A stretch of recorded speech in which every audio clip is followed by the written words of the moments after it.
Check. Check. 1, 2, 3. Check.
Morning. Welcome to this Word and World lecture. As we begin, we sing together hymn 739.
I'm Fred Geiser, editor of Word and World, and I'm very happy to welcome you to the 15th annual Word and World lecture here at Luther Seminary.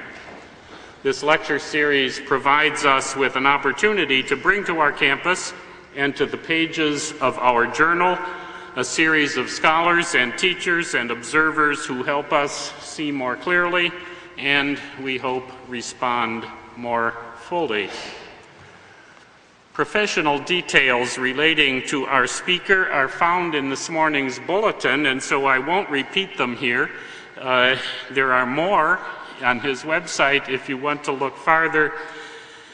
Dr. Mark Wallace came recommended to us as a potential Word and World lecturer precisely because of his interest in both things, that is, God's Word and God's world. Colleagues here knew him from his work at the University of Chicago with Paul Ricoeur, and those of us who teach Bible know the significance of that hermeneutical work for everything that we do. Now, Professor Wallace has become known also for his work on the relationship between the earth and the sacred, an interest he ascribes in his writing, in part at least, to stories passed down to him about his Seminole great-grandmother and his childhood experiences along the Singing River in Mississippi.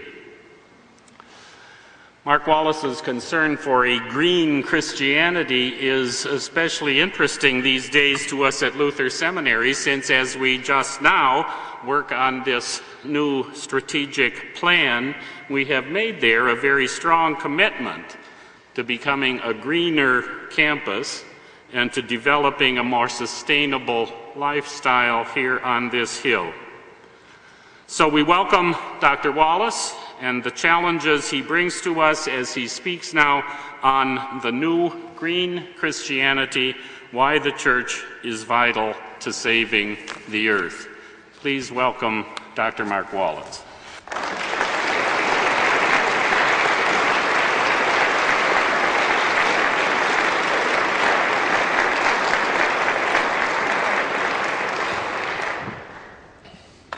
Good morning.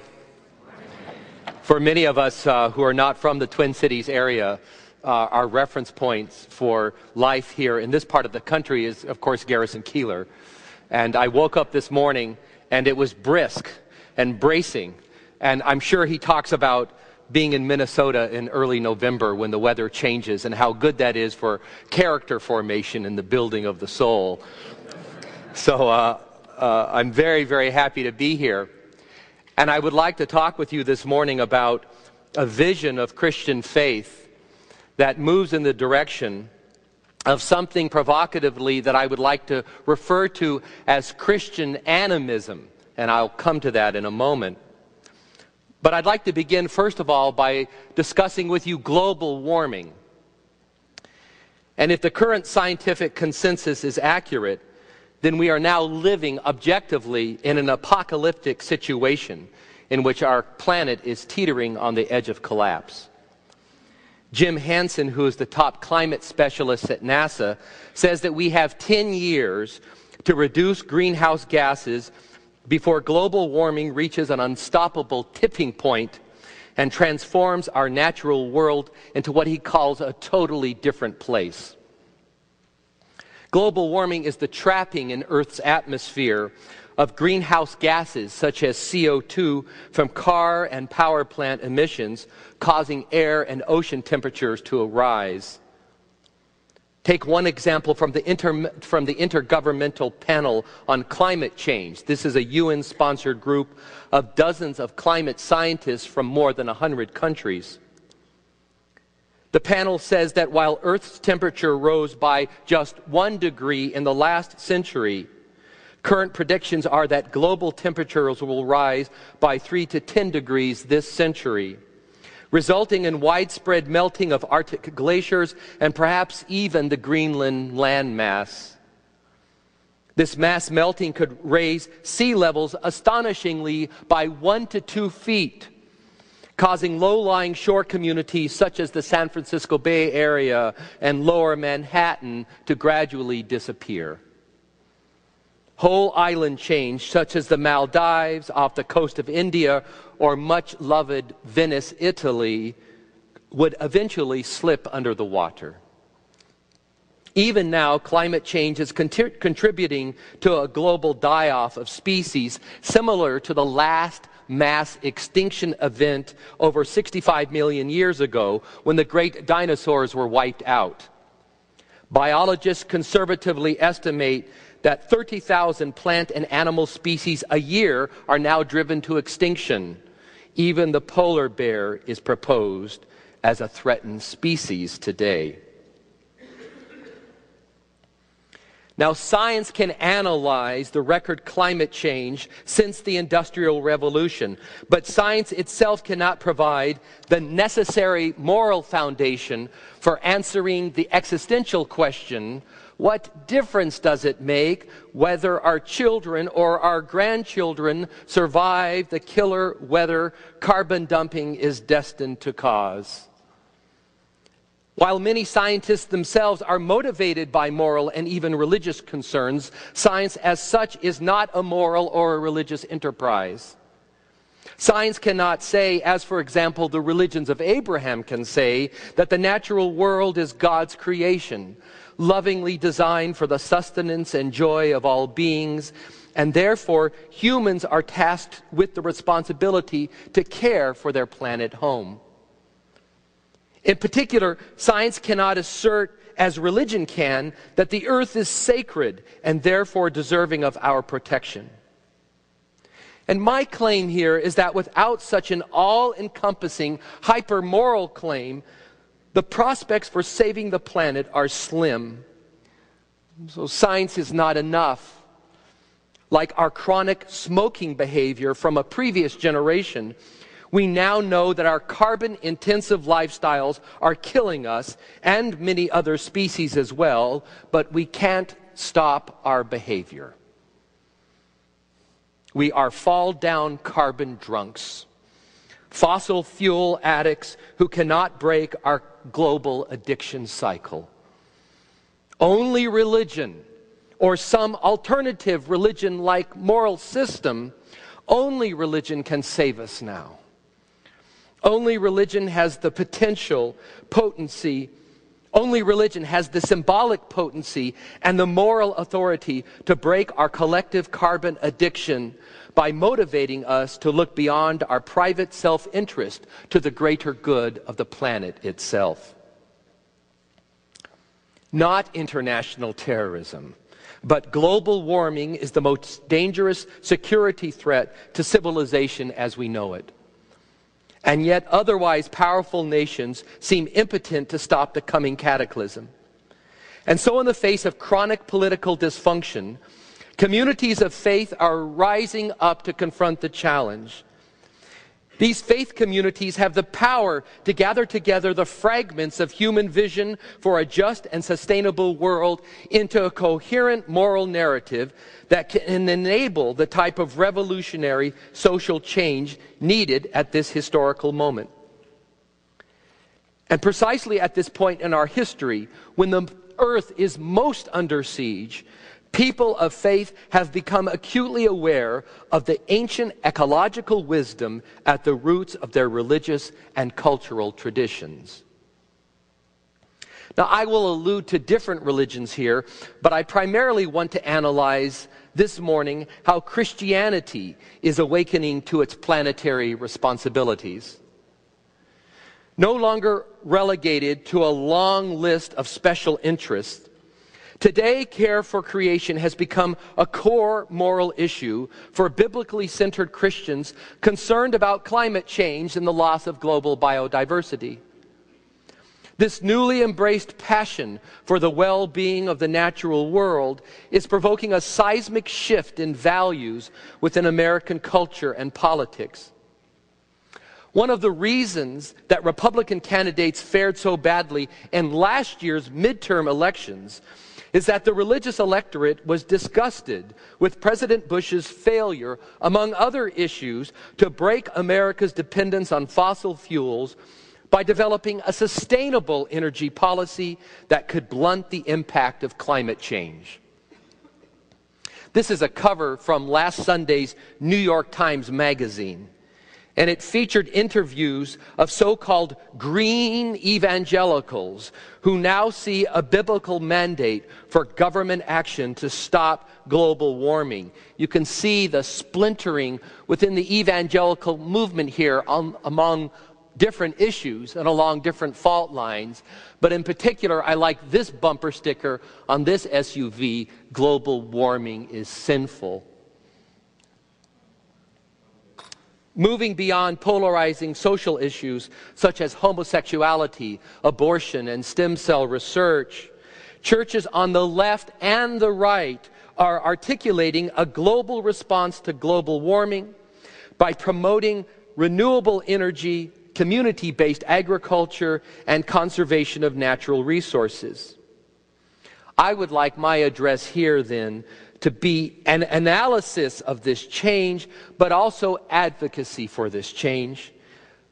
A call to move beyond the impasse between red state and blue state politics by embracing the power of green religion to engender civic renewal and environmental health in our time.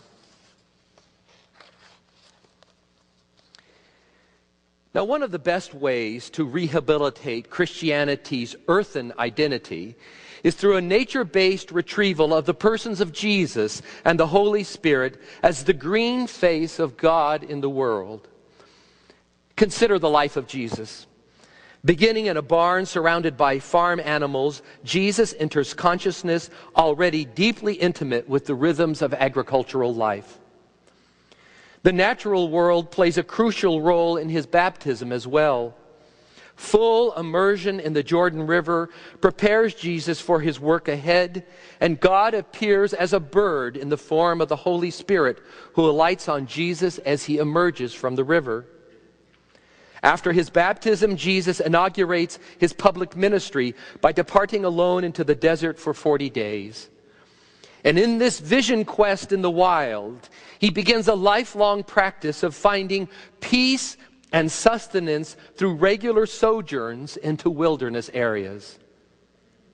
His first miracle turns water into wine at Cana, a celebration of the goodness of the fruit of earthen vines. And his first miracle with his inner circle of disciples is a fish catch of overwhelming numbers, another kind of celebration of the goodness of creation. And in turn, the Last Supper is a group meal that anticipates the saving death of Jesus by celebrating the good gifts of creation, eating bread and drinking wine. Many of Jesus' parables, the lilies of the field, the birds of the air, the lost sheep, the mustard seed, the sower and the seed, and the great banquet, these parables are demonstrations of the natural world as the expression of God's loving relations with the world of humans and animals and plants. Indeed, I think the food web itself is infused with divine power in Jesus' ministry. Look at the birds of the air, he says on the Sermon on the Mount. They do not sow or reap or store in barns, and yet your heavenly Father feeds them. God feeds our avian kin through interlocking food chains. God is not an external force far removed from the concerns of everyday plants and animals, but God is the inner animating power of the life web necessary for the survival of all beings, human and non-human alike.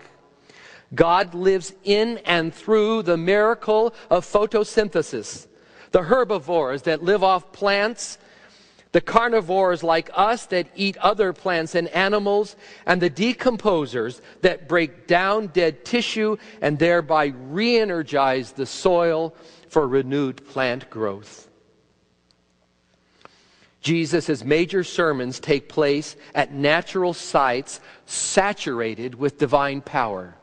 The Mount of Olives, the garden at Gethsemane, the pool of Siloam. And his famous self-referential sayings are consistently drawn from nature. I am the bread of life. I am the true vine. I am the good shepherd. He is crucified on a cross made out of wood, and he's raised from the dead from a tomb hewed out of the side of a mountain. A poignant reminder that the deep reaches of the earth itself can be the medium through which God's vivifying power initiates new life. In a word, Jesus was an animist. He experienced divinity everywhere within nature. He saw and felt God alive in every rock and tree and animal and body of water that he encountered. The witness of Jesus to the world is that our planet is the home of life-giving spirit. The earth is God's dwelling place, where everyday life is charged with God's presence and power. Thich Nhat Hanh, the Vietnamese monk and Christian discussion partner, writes that, quote, when we touch the Holy Spirit, we touch God not as a concept, but as a living reality. And a retrieval of the Spirit's disclosure of herself in the biblical literatures as one with the four cardinal elements, earth, air, water, fire, is a second means by which Christianity's carnal identity is recoverable, not as a concept, but as a living reality, even better, as a living being. Incidentally, I will use the female pronoun to name the Spirit here based on some compelling precedents in this regard. This is a topic that we can return to later. First of all, as earth, the Spirit is the divine bird, often a dove with an olive branch in her mouth, who brings peace and renewal to a broken world. Pictured as a bird on the wing, the Spirit is a living being who shares a common physical reality with all other beings. Typically, theologians have defined the Spirit as immaterial substance, but the Spirit is imagined in the Bible as a material earth and life form who mediates God's power to other earth creatures through her physical presence. As air, the Spirit is both the vivifying breath who animates all things and the prophetic wind who brings salvation and new life to those she indwells. The nouns for spirit in the biblical texts, ruach in Hebrew and pneuma in Greek, these words mean breath or air or wind. Literally, the Spirit is pneumatic, a powerful air-driven reality analogous to a pneumatic drill or pump. The Spirit is God's all-encompassing aerial presence in the atmosphere who envelops and sustains the whole earth. As living water, the Spirit quickens and refreshes all who drink from her eternal springs. As physical and spiritual sustenance, the Spirit is the liquid God who imbues all life-sustaining fluids, blood, mucus, sweat, milk, urine.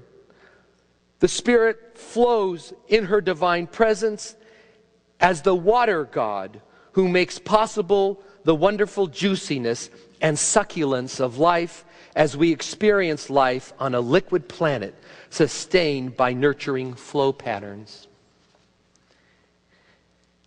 And finally, as fire, the Spirit is the bright flame who alternately judges evildoers and ignites the prophetic mission of the early church. Fire is an expression of God's austere power. On one level, it's viewed as the element God uses to castigate human error. But fire is also the symbol of God's unifying presence in the fledgling Christian community, as happened on the day of Pentecost with the Spirit's arrival in tongues or flames of fire. The fire God is necessary for the maintenance of planetary life. As furnace heat, fire makes food preparation possible. And when harnessed in the form of solar power, fire from the sun makes possible safe energy production not dependent on fossil fuels. Now, I want to look with you more closely at one of the earthen metaphors of the Spirit in the Christian tradition, namely the manifestation of the third member of the Trinity as an avian life form. You could call this the bird god of Christian witness.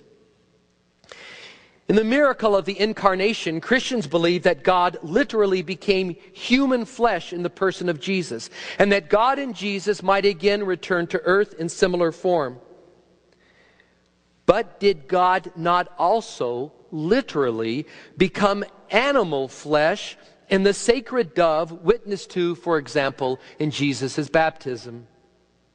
And if this is the case, is it possible that God could again appear in similar avian form or in some other animal life form today or in the future? In the story of Jesus' baptism in all four Gospels, the spirit bird, an earthen life form, comes down from heaven and lovingly alights on Jesus' person, perching protectively on his head and his shoulders as God's voice of paternal love and pride is heard to say, "This is my beloved Son, in whom I am well pleased." This winged God of Christian witness often appears in contemporary Native American style depictions of the Trinity as well. In a series of Trinitarian icons that celebrate the cultures of the first peoples of the Americas, Father John Giuliani, this is a different Giuliani, Father John Giuliani paints each member of the Godhead in intercommunion with one another. The Spirit in Father Giuliani's images is figured as a sacred animal, specifically as a bird of prey. Sometimes as a falcon in some icons, sometimes as an eagle in others. These paintings depict the divine raptor hovering in a state of equilibrium between a wizened, caring grandfather on the one hand, here at the top of the image, and a self-giving young man with his arms outstretched on the other hand, here at the bottom of the image. Both the grandfather, God the Father, and the young man, Jesus, gesture with open hands to the viewer, symbolizing their expansive love for all beings. But likewise, the fluttering bird between them, reminiscent of the bird god in Jesus' baptism, outstretches its wings in a similar gesture of openness and love. The divinity of each figure is marked by a golden halo around their head. And the unity of the human world and the animal world is enacted by locating the hovering spirit God, the bond of love, the raptor God, at the center of the relationship between God the Father and God the Son. So Christianity's animist identity is reawakened through a recovery of the New Testament's ancient wisdom that while God is beyond all things, God is also radically enfleshed within all things. And the move to Christian animism, I think, is a necessary step in harnessing the power of Christian faith to address the current earth crisis. Apart from a deep green reawakening of Christianity's central teaching, namely that all creation is literally spirit-filled as embodied in the life and message of Jesus, that apart from this reawakening, it will be impossible for many persons, for many of us, to experience a spiritually charged connection to the land that is our common home and our common destiny. Without this connection, I fear that the prospects of saving our planet and thereby saving ourselves are not good. Now, green spirit theology is a Christian conceptual response to ecological depredation and global warming. But practically speaking, what are Christian and other congregations doing today to promote environmental and climate justice? Today, many North American churches and synagogues and mosques and other places of worship are transforming themselves into earth care centers by protecting God's creation and safeguarding public health. These groups are energized by alliances with organizations, for example, such as the Interfaith Power and Light, a group that provides free energy audits, alternative power advice, and green building upgrades for religious communities seeking to overcome their reliance on non-renewable energy. Groups like the National Religious Partnership for the Environment, which promotes green educational curricula for the major branches of Catholic, Protestant, and Jewish faiths. The Evangelical Environmental Network, which recently called for mandatory greenhouse gas emission caps in North America, not a popular option for the current administration. And the Sierra Club's faith partnerships, which have created numerous environmental faith and action cells. Last spring, I traveled to a Presbyterian church in suburban Phoenix to participate in and to witness this church's ongoing transformation into a green congregation. To this end, University Presbyterian Church in Tempe, Arizona, is regularly now incorporating environmental stewardship teachings into worship and education. It's developing service projects focused on earth healing, including green building projects in their own bioregion. They're doing water development missions abroad. They're reducing their own consumption of non-renewable and polluting forms of energy by, for example, converting their incandescent light bulbs simply to compact fluorescence. This church is practicing good earth keeping on their own grounds through extensive recycling, the use of non-toxic cleansers and fertilizers, and the purchase of fair trade products. Now, in a moment, I want to show you a video clip from a Bill Moyers special entitled, "Is God Green?" Because here I want us to look at an evangelical pastor named Tri Robinson of the Vineyard Christian Fellowship in Boise, Idaho, who makes the case for conservation of natural resources based on God's command in Genesis for humans to exercise stewardship over the earth. This clip shows members of the Boise church practicing reforesting wilderness areas and setting up a systematic tithe your trash recycling program. I'd like you to note that some members of the church remember the anti-earth implications of what we might call evangelical dispensationalism.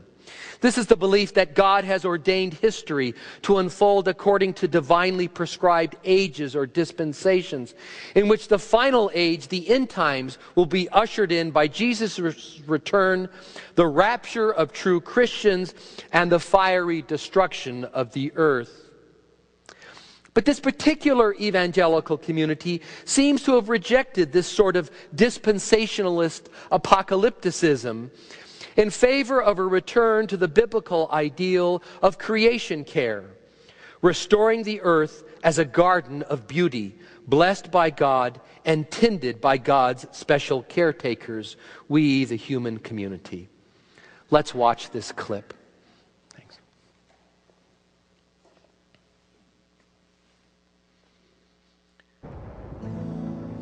Almost heaven is what they used to call West Virginia. But mountaintop mining is causing some evangelical Christians here to think twice. There's a lot of times that I have lost some of my faith, and I start saying, God, where are you? This is a battle between good and evil, and now it's a time to stand up and be counted for. The earth is God's body.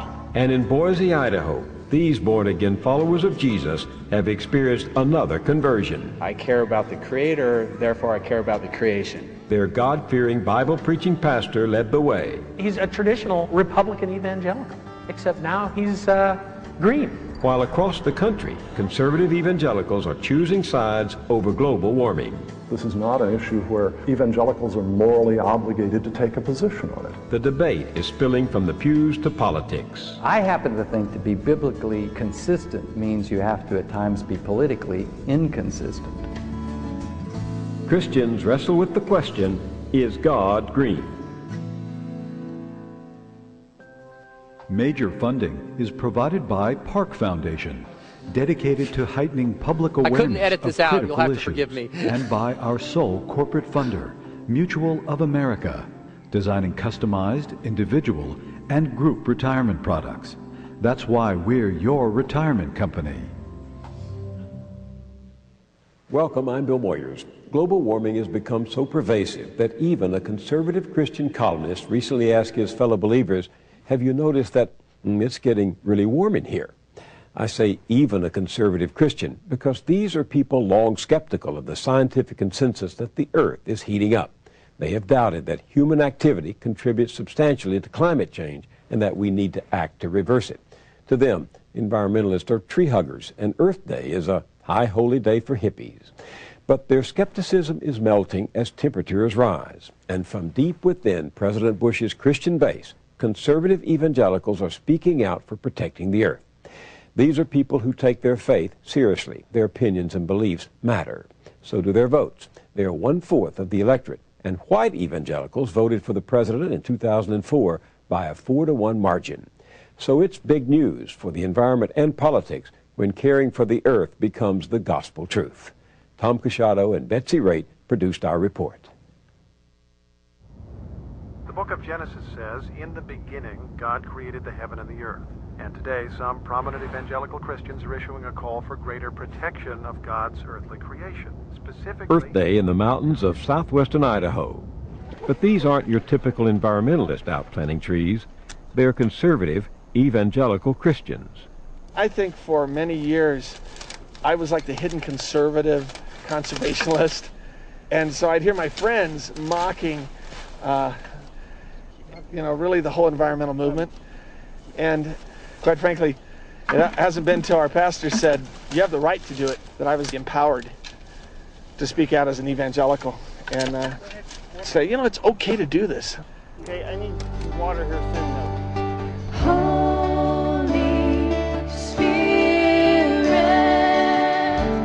They got the message that it was okay at the Vineyard Boise Church. The church started out in 1989 in a small house where about a dozen families came to worship. Today it's housed in a renovated former supermarket with a membership of 2,500.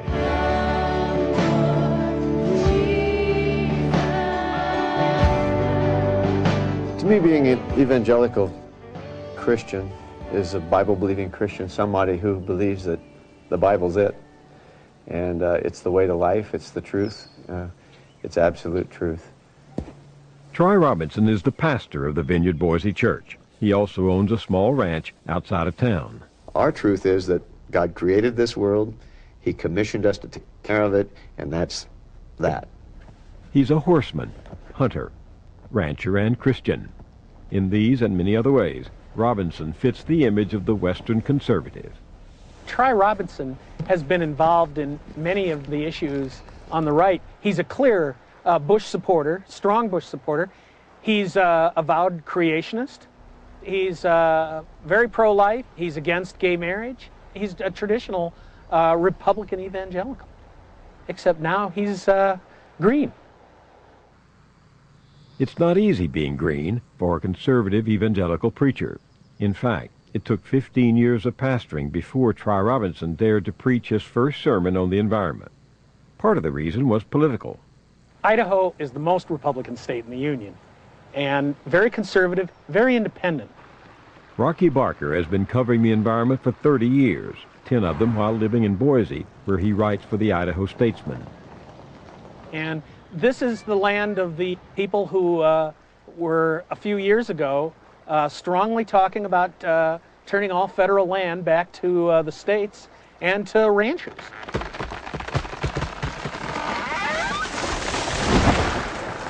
Barker says out here there's a history of hostility toward environmentalism. In the late 80s and early 90s, those who favored the region's mining and logging industries went on the attack against those who wanted to protect endangered species. It is time we worried not only about endangered species, but about endangered jobs. The Republican Party was able to take people, workers, who used to be union workers and pull them over to their side by demonizing environmentalists. They would say, these people are taking your jobs. People count too!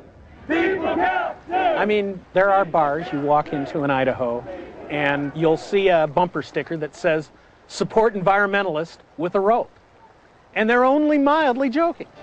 The earth is filled with your glory. If you listen to people in Tri Robinson's congregation, the polarization wasn't only political, it was also religious.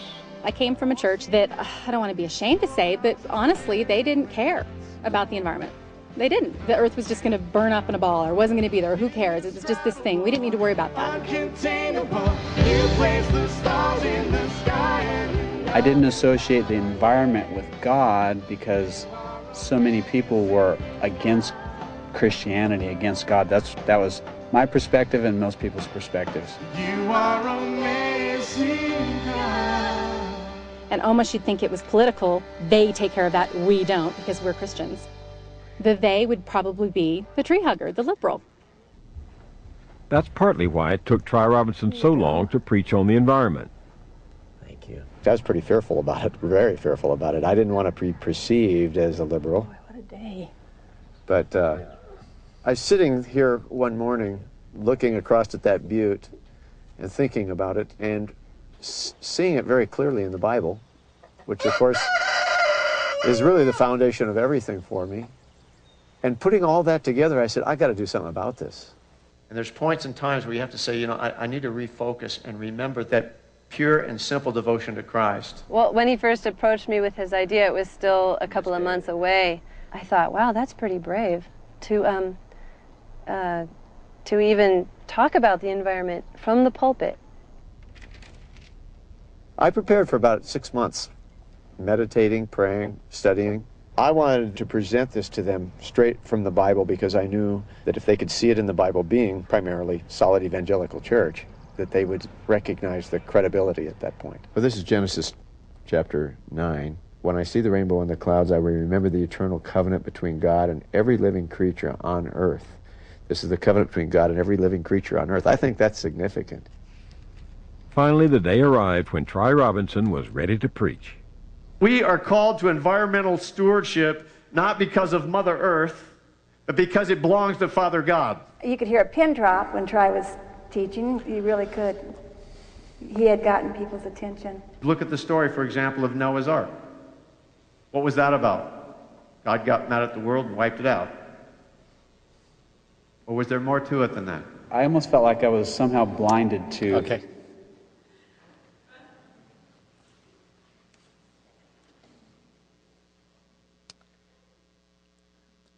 I wanted to lift up a difference here in this presentation between what Tri Robinson is saying and something that I'm suggesting, to point to some of the tensions and flashpoints and issues in the dialogue within the Christian community about how to move forward on protecting the planet.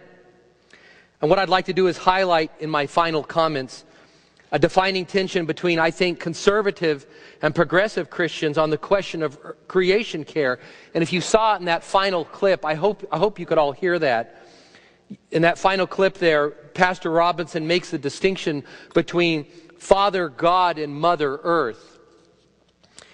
Christians are called to exercise creation care, not because he says the earth is their mother, but because God is their father. Only God the Father is worthy of devotion and praise, and to accord the earth such honor by implication is a type of paganism or idolatry that dare not speak its name. Here I want to contrast this conviction with the recent cover of a magazine called E. This isn't entertainment magazine, it's E, the environmental magazine. And about a year ago it featured a dirt-covered model with the caption here, "The Scoop on Dirt, Why We Should All Worship the Ground We Walk On." And the article goes on to argue that the soil, dirt, which generally goes unrecognized and taken for granted, is essential for the well-being of life on the planet. Soil traps and recharges rainwater for drinking purposes. It provides habitat for many plants and animals. It recycles decaying organic matter, which in turn becomes a source of new energy. And soil also functions as a giant carbon sink for trapping dangerous carbon dioxide emissions that would otherwise escape into the atmosphere. Unheralded and neglected, dirt is worthy of our respect, even our adoration and reverence, because it is foundational to the life-sustaining ecosystems we rely on for daily sustenance. So I find it ironic that the modern secular environmental movement is attaching sacred significance to soil and earth, that we should worship the ground that we walk on, while at the same time Bible-centered Christians remain troubled by the ascription of holiness to anything other than God. To paraphrase Try Robinson, the earth is not our mother. That is, the earth itself is not holy in the manner that pagan goddess traditions assign sacred value to all things. He has a point. God's demand in the Torah that Israel should not worship the image of any earthen life form, Paul's similar denunciation in the New Testament of idolaters who worship creatures rather than the Creator. This seems to cut off any return path back to a view of God as fundamentally earth-based and nature as holy ground worthy of our reverence and our devotion. But the strange and wonderful minority traditions of the green Jesus and the green spirit within Christian testimony do offer resources for precisely this return route, a road less traveled where Jesus and Spirit are depicted as fully embodied in the earth, and the natural world itself is re-envisioned as sacred place. The witness of Christian scripture and tradition is to the world as the abode of divinity, the home of life-giving Spirit, God's here and now dwelling place where everyday life is sacred. God is not a dispassionate and distant potentate, as in classical feudal theology, but rather God in and through this planet that is our common home is now grounded in the earth, earnestly working with us to heal the planet. And so it is not blasphemous to say that nature is sacred. It is not a mistake to find God's presence in all things. And to speak in terms of Christian animism, it's not wrong to re-envision Christianity as continuous with the worldviews of first peoples who bore witness to and experienced Spirit everywhere, who saw and felt Spirit alive in every rock and tree and animal and body of water that they encountered. And Christianity now can do the same. And Christians now can say, sacred is the ground that we stand on. Holy is the land where we are planted. Blessed is the earth within which we live and move and have our being. The great work of our generation will be to develop sustainable lifestyles that can promote ecological and climate justice for all of God's children. Sustainable development articulates policies that address this generation's vital needs without sacrificing the ability of future generations to meet their own vital needs. For highly industrialized economies like our own, sustainability will be predicated on kicking our habits of dependence on fossil fuels, the primary driver of global climate change. Religious faith is uniquely suited to fire the imagination and to empower the will to make the necessary changes that can break the cycle of addiction to non-renewable energy. Many of the great social movements in our country's history, the abolitionist groundswell of the 19th century, the suffragist associations of the early 20th century, and most notably in recent history, the civil rights movement in the 1950s and the 1960s, Many of these movements were energized by prophetic Christian leaders who brought together their spiritual values and their passion for justice to animate a moral force for change more powerful than any other force to stop them. To paraphrase William James, religion today, in the face of cataclysmic climate change, must become the moral equivalent of war by becoming more disciplined, more resourceful, and more visionary in fighting the causes of global ecological degradation. The supreme calling of our time will be for many of us to find a spiritually grounded and morally compelling approach to engaging the problem of climate change, and to do it now before it is too late. Thank you.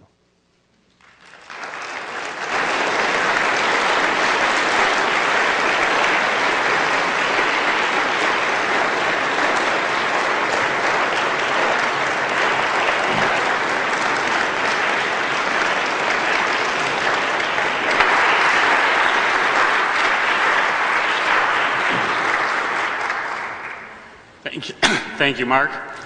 I know that some of you have classes or other things for which you must leave, but Dr. Wallace is willing to stay for some questions and conversation for those of you who are able to do that.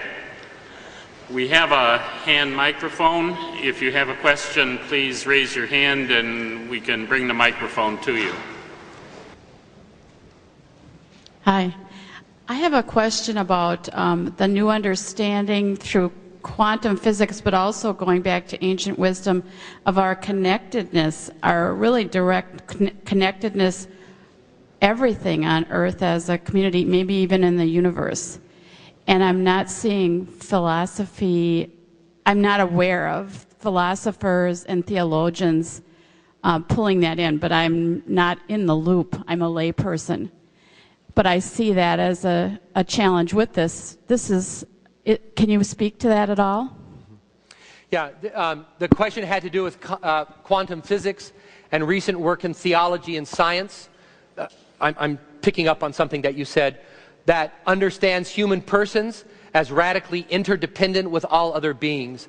And so, for example, the work of a physicist and theologian named Arthur Peacock would be a good place to look as a reference for that kind of material. I didn't draw from contemporary physics in my comments. I drew from conservation biology. So in conservation biology, there's an understanding of the food web.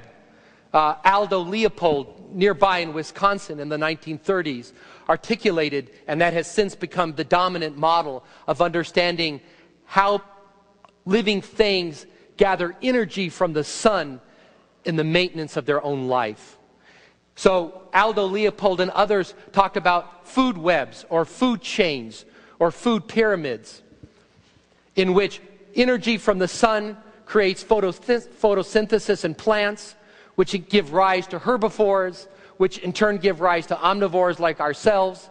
Decomposers take care of decaying flesh, drive it back into the earth to recharge the soil and make possible the cycle of life over and over and over again. I tried to make the point in the Sermon on the Mount that Jesus understood this process, perhaps not scientifically, but intuitively.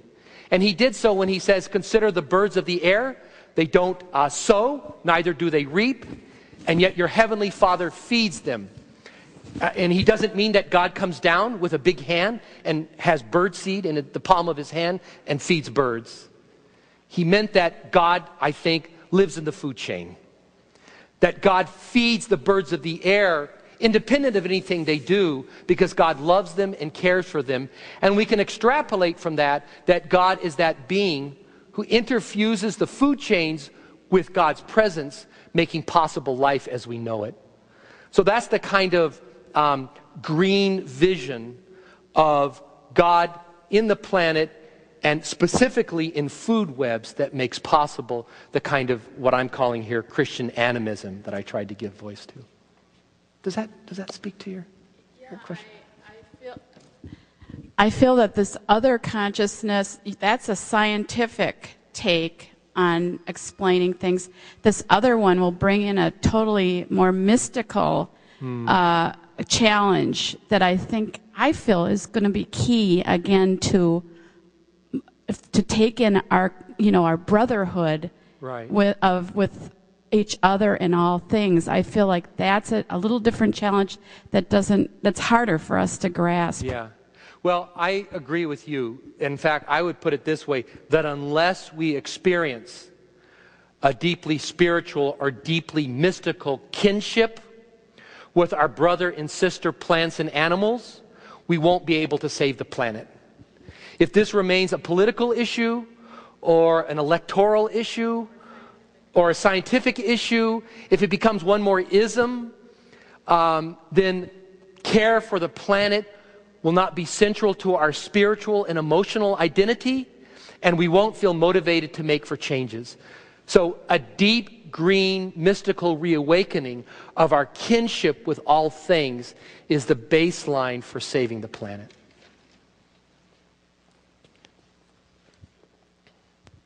Sorry, we'll go over here.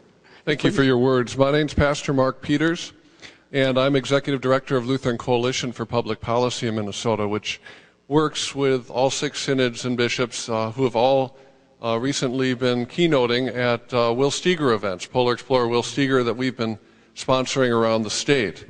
And just to speak to the momentum and the level of heightened interest around this issue, we've had between 500 and 1,000 people at these events. We've done, by the end of this week, have done a dozen of them. Wow. We had almost 1,000 at Concordia College last week. Yeah. I wanted to make people aware of an event tomorrow at Brooklyn Park Lutheran Church with Polar Explorer Will Steger that's being sponsored by Minneapolis Area Synod.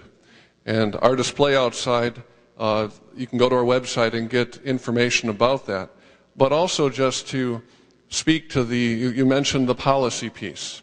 And we're a coalition working on public policy. Right. We have postcards for you to write, people gathered here, to your state elected leaders, Senate and House, on this issue. And that's, if you're interested in working on the policy end of it, please talk with me afterwards. I'm glad to, and appreciate your words today. Good, good. Thank you.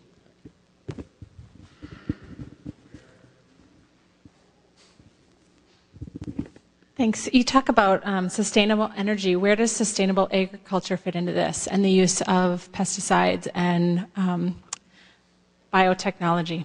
Yeah, I gave a talk similar to this at Western Illinois University in Macomb, Illinois, last week, and this question came up as well. We have to develop, in every respect, policies of sustainability that will enable us to treat the planet as our friend, not as our enemy. I can't speak to specifically what it would look like to develop sustainable agricultural policies. It's not an area of expertise that I have. But I know in talking to people who do small-scale farms and people in larger-scale agribusiness, that they're looking for ways to treat the planet with respect. Moreover, what I'm trying to articulate is a way of thinking about the planet as sacred. I can't speak to what it would look like policy-wise to develop sustainable agricultural policies. I can say that if we shifted away from seeing the planet as an external to us, somewhere out there, independent from who we are, and as basic to our well-being, as sacred, as holy, as blessed, as what God has given to all of us to nurture and protect and love and care for. My hope is that that shift in attitude emotionally will motivate us policy-wise, whether it's with regards to elected officials or sustainable agriculture, to move in the right direction. So I'm looking for ways to connect up with people of faith and people who don't have faith, to find a vocabulary and a symbol system that will allow them, again, as people of faith or not, to see the earth as holy and sacred. I heard you drop the statement, the great work, and I don't know if you were making some subtle allusion to Thomas Berry's work. But right. I know Thomas Berry and Michael Dowd and Brian Swim all believe that part of the problem that we're dealing with right now is that the biblical cosmology is really a barrier to our coming into a new awareness, a new set of eyes, a new consciousness. Right. First, I suspect you agree with that. But my first question would be, do you agree with that? If you do, how do we start speaking to that within the congregational setting, that there's a need for a fundamental shift in cosmology? Right. That's a really good question. And no, I wouldn't agree. And I know Thomas Berry and Brian Swim and other people's work like that in the cosmic story that they tell. I wouldn't put it quite that way. It's not that I think biblical cosmology is wrong-headed. It's that there needs to be a lively dialogue between biblical cosmology and the new cosmic thinking that people like Thomas Berry and others have promulgated. Why do I think biblical cosmology is not wrong? Well, let me give a couple of examples. I named the Spirit in my talk as she. And the reason I did that is in biblical cosmology, in the opening verses of the book of Genesis, the writer says, "In the beginning is the heavens and the earth was without form and void, and the Spirit of God hovered over the face of the deep." And so in the Bible, in the Hebrew, the word for hovering there is merahephet. And it's a word used to describe what a mother bird does as she nests on her eggs.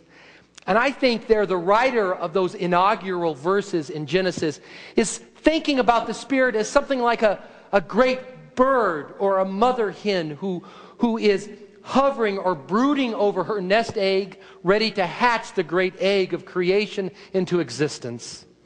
That's my take on a possible reading, right, of the inaugural creation hymn in Genesis. So, the cosmology in Genesis imagines the Creator as a caring, nurturing life form, a mother, a bird, using this rich metaphorical language. And I think the writer in the book of, in the Gospels, is recapitulating that imagery when the Spirit again is reimagined as hovering or alighting on Jesus in his baptism. I think biblical cosmology, and I also made the reference to the food chain as being sacred in Jesus' ministry.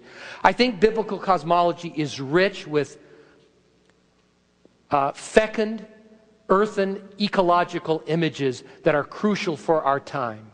The problem with the grand cosmology of biological time is that if it's, in my mind, is that if it's not rooted in the language and the vocabulary of people of faith, it will have a tendency to ring hollow.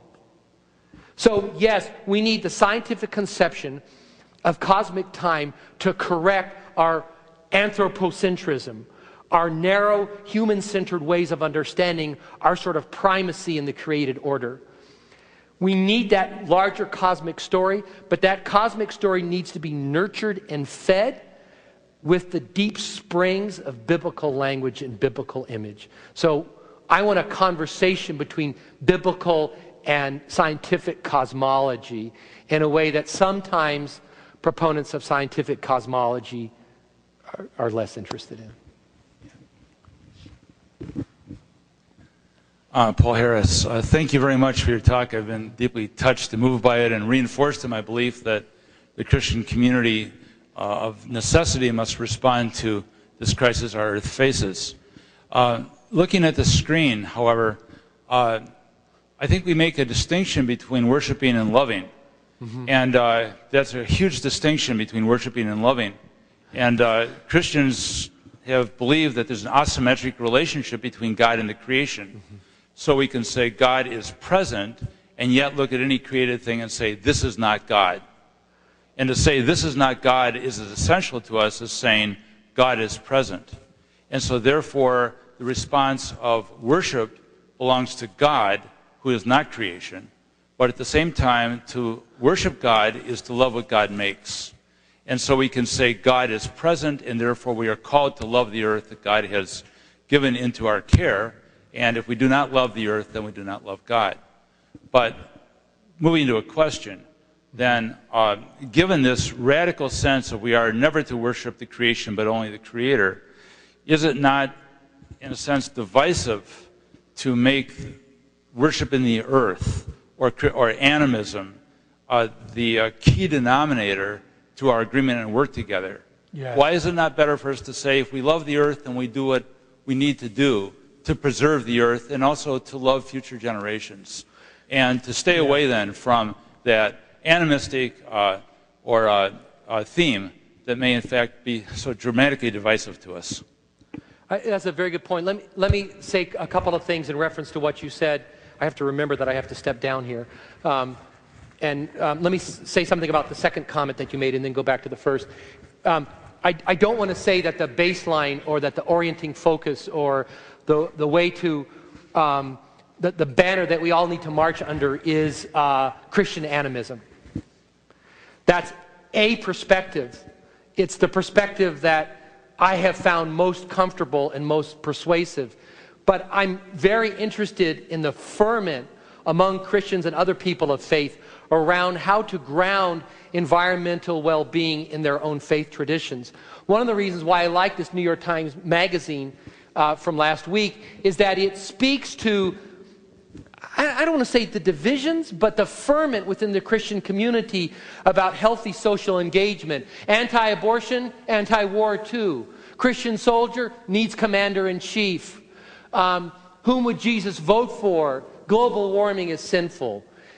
There is a panoply of thoughtful opinion on green Christianity.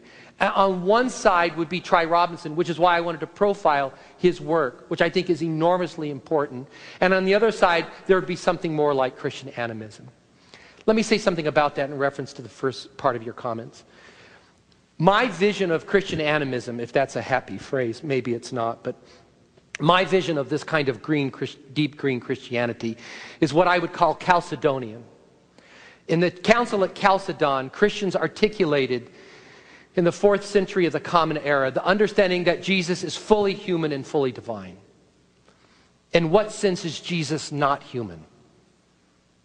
That doesn't make sense in the deep grammar of Christian vocabulary. He's always human and always divine, both and at the same time, without separation and without confusion. Now that's the mad logic of Christianity. It makes Jews and Muslims pull their hair out. It's the kind of thinking that Christians, you could call it paradoxical thinking, you could call it dialectical thinking, but it's the kind of thinking that other people of faith in the religions of the book, the Western monotheisms, find crazy making. Monotheism means, by definition, God can't become human. Christians don't think that God became human in the sense of putting on like the winter coat that I had to put on this morning, that he actually is human. That's my challenge for us to think about in thinking about the relationship between God and the earth. I'm not saying we worship the earth in the way that the provocative E! magazine was suggesting. I am asking us to think about what it would mean to say that God is fully present within the natural world and fully God's self as well. In a Chalcedonian way, to say that God is 100% in flesh within the natural world and 100% God in God's self as well. I want to live on the knife edge with Chalcedon in affirming God's radical immanence and God's radical transcendence. To put it as one theologian put it, that God is wholly other, yes, but that God is wholly same as well. I'm trying to say that as we think of Jesus as fully human and divine, we think of the planet as fully infused with God's divinity, while at the same time allowing God to be God.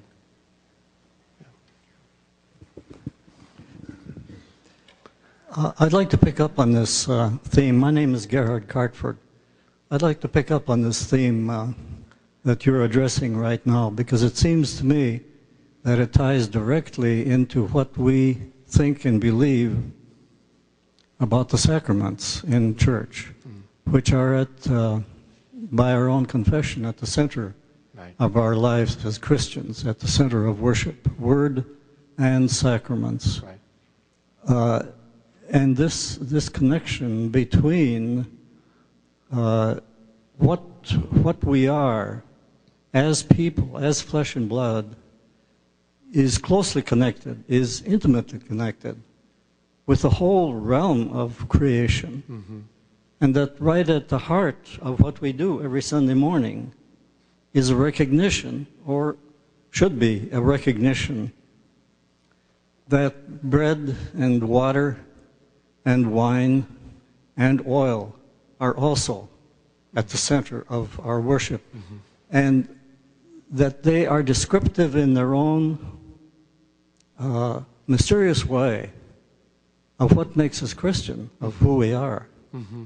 And I just want to know if you'd like to say something about that, because it seems to me we have possibilities right now in terms of the very content of what we do weekly to enter into this thinking of the relationship between who we are as individuals, who God is, and the whole creation within which we live. Mm-hmm. And one might speak of the whole universe. Right. Well, I appreciate that a lot. I think for sacramental Christians who believe in the real presence of God's reality in the sacraments, that the sacraments for us are a window into God's radical enfleshment of God's self within the natural order. Insofar as we believe that water too, but I was thinking of bread and wine.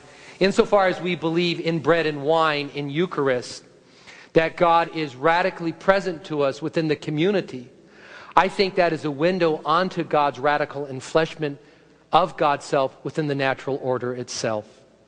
I think there are many, many clues to that.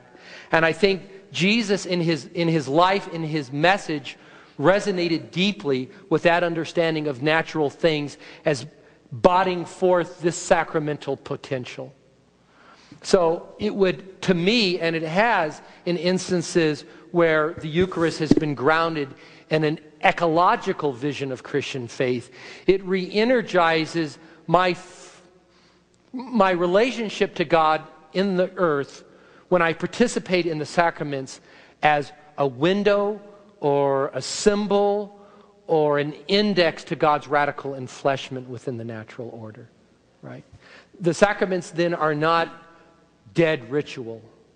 They become a living, viscous, visceral, material experience of God's reality within the presence of the community and more expansively within the whole cosmic order. Hi, my name is Craig, and I'm 24 years old. And I come from the state of South Dakota, one of the windiest states in the country, and we constantly argue about wind power, whether we should or should not.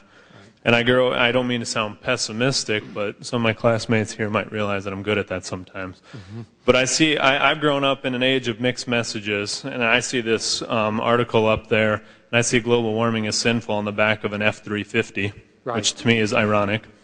And then I also constantly watch the news. You got the point. Yeah, and I see that a lot of times our government is really involved with national security and terrorism.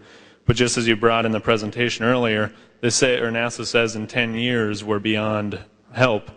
So I guess my question for you is, me going on to be a pastor, where do we start in the congregational level? Yeah.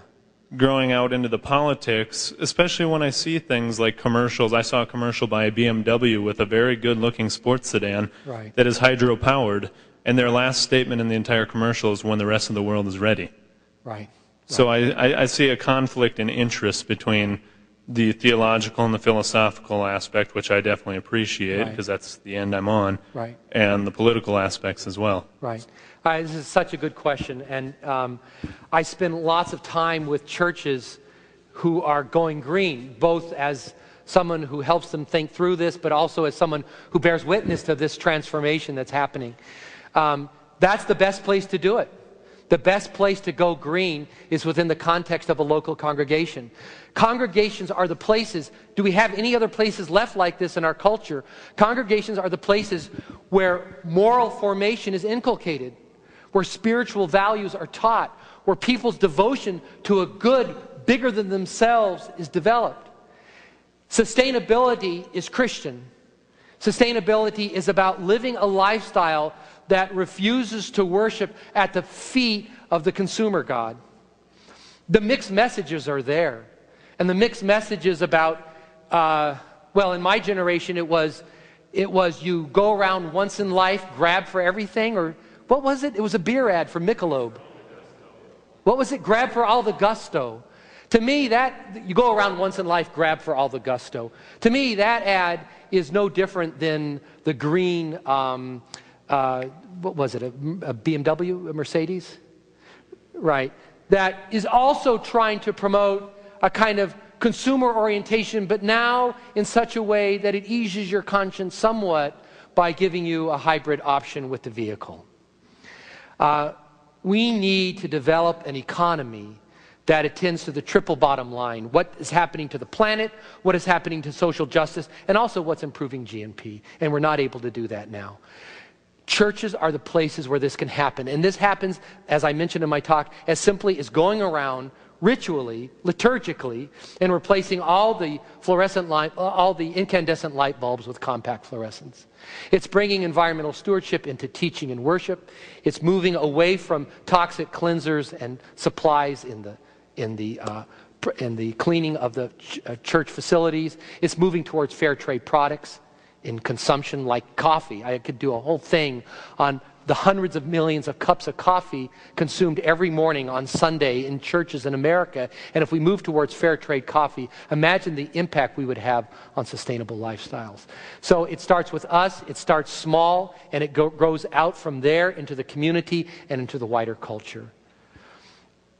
I don't know if that speaks to the pessimism and the mixed messaging that you're getting.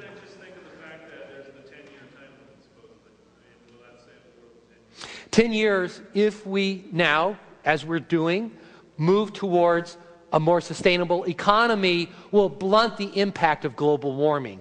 Global warming is a reality that's already taking place, right? Already, and we could talk about what's happening in that regard, but already global warming is showing its impact very quickly. Hurricane Katrina is a horrible example of what global warming can do, turning a tropical storm into a killer hurricane. So, and that we can talk about that more, but global warming is already taking place. We can blunt the impact. We can lessen the destructive power of global warming by developing sustainable lifestyles. Hi, my name's Jeremy too. I'm also an MDiv student too, who's about the same age. And I also, following up on the fact that that's an F-350 truck with global warming is sinful. Is this, I was thinking about, is this like a sign that as Americans, I mean, there's like a difference. Like Americans seem that thing, but I spent a year in Europe, and I mean, I think everyone would call out that hypocrisy of global warming is sinful on a big old fat truck. So, but in that aspect, they're not necessarily Christians, shall we say? So, I guess my question is, how are we doing as people of faith? I mean, in this country here. I mean, yeah. I mean, what's your prognosis for the future? Do you think we can actually get beyond putting a bumper sticker on the back of a truck and buying a vehicle that's not quite as big?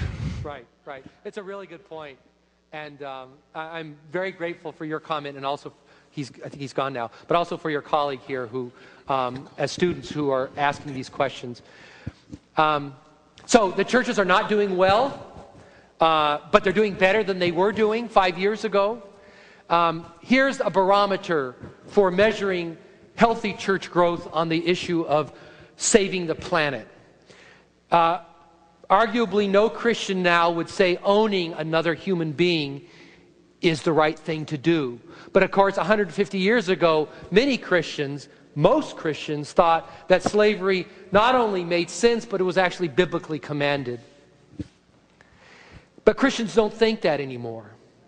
If the day comes when, as Christians, we say driving an SUV is sinful, using fluorescent lights is sinful, not converting our household energy supply to a sustainable provider is sinful.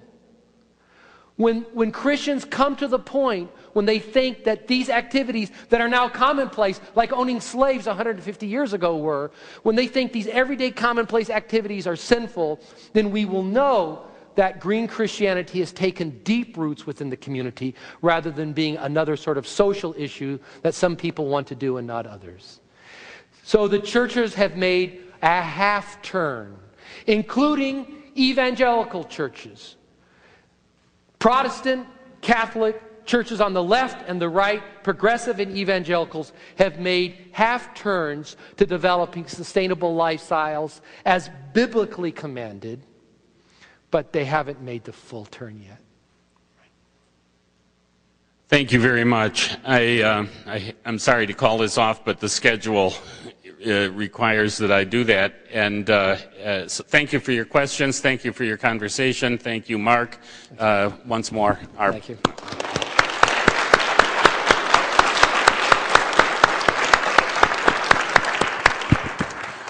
I did want to remind, sorry, I was going to say this first, but there is a growing green congregation movement in the ELCA in terms of what congregations can and are doing locally. Yes. And Google Green Congregations ELCA and you will find that material and find ways to connect yourselves with it. David Rhodes at LSTC is active in that movement. And there are things happening. Yes. Yes. Good. Thanks. Thank you. Thanks.